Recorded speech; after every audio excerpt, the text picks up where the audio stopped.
One thing I think that you also did was, and that is more or less state of the art nowadays for all the offshore wind farm projects, that is to make a supplier day. Once you've decided for the main suppliers, you try to match those with the sub-suppliers from close by, from the region.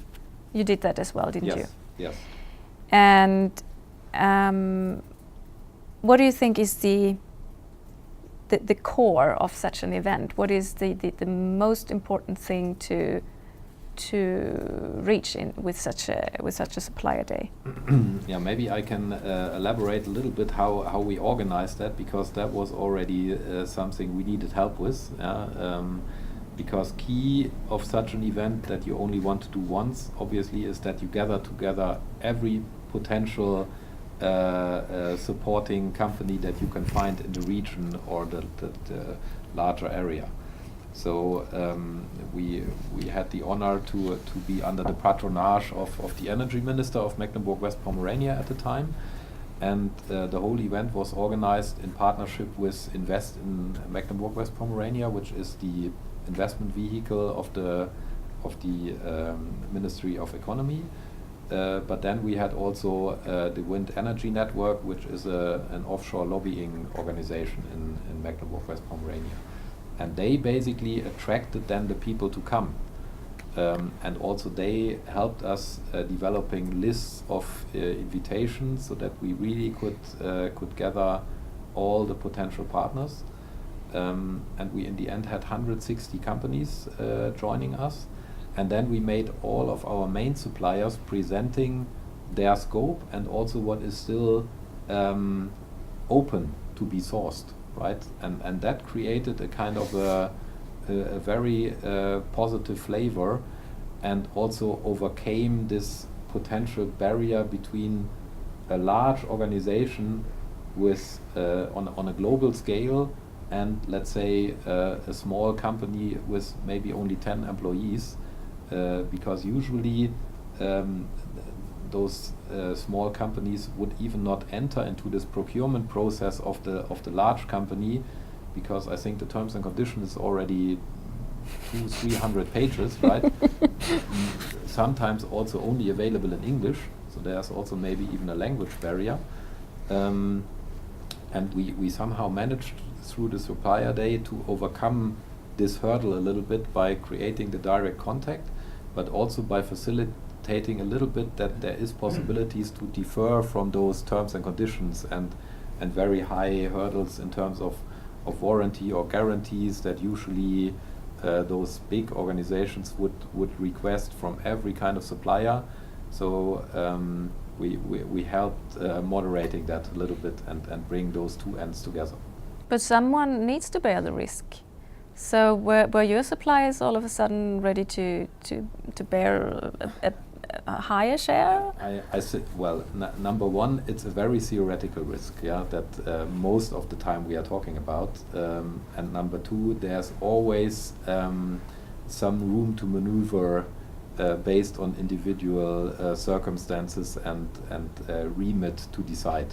Yeah? And if you create this direct contact and also this atmosphere of trust, then I think there's also possibilities to make an own interpretation of some of the rules and regulations.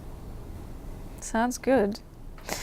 You were mentioning organizations like Invest Mecklenburg-Vorpommern, and I was wondering, are you aware of that there was dedicated loan instruments or financing for the small companies available from the governmental side? No, I'm not aware of those instruments, and I also believe that it was not needed, right? So we obviously had some follow-up discussions with the ministries as well as Invest in MV. As well as potential sub-suppliers, and there was never an issue of lack of somehow money, right? It was more of it's so difficult to come to a final contract, it's trying to find the right balance in this terms and conditions, for example. So I'm even not sure whether there is such instruments. I could imagine that those instruments are existing, but those have not been necessary to bring here business together. Okay. Was there a difficulty to find the right competence? Yes, that I think is clearly the case. So if you want to involve regional and local businesses, then it is a challenge to find the right people. In our specific case, it's in Mecklenburg-West Pomerania that was also the case, because at the same time, for example, the yard industry was kind of booming again. Okay. So the labor market in the entire region was somehow very very dense, yeah, and that created a certain bottleneck to find respective qualified people, for example. And how did you overcome that? Well, we basically that's again due to the fact that we had already established certain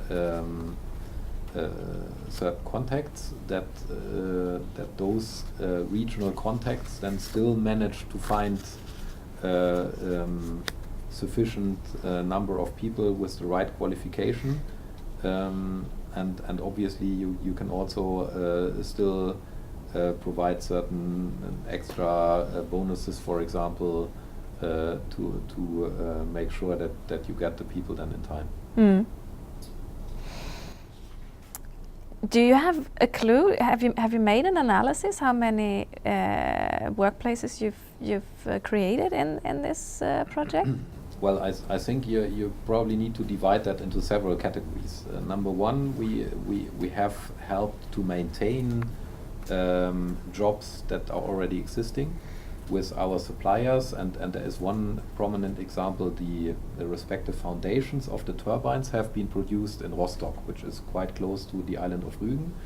There is a supplier called E.ON, and they have quite a big factory, and providing us with our foundations helped for sure to maintain a couple of hundred jobs, at least for a while, right?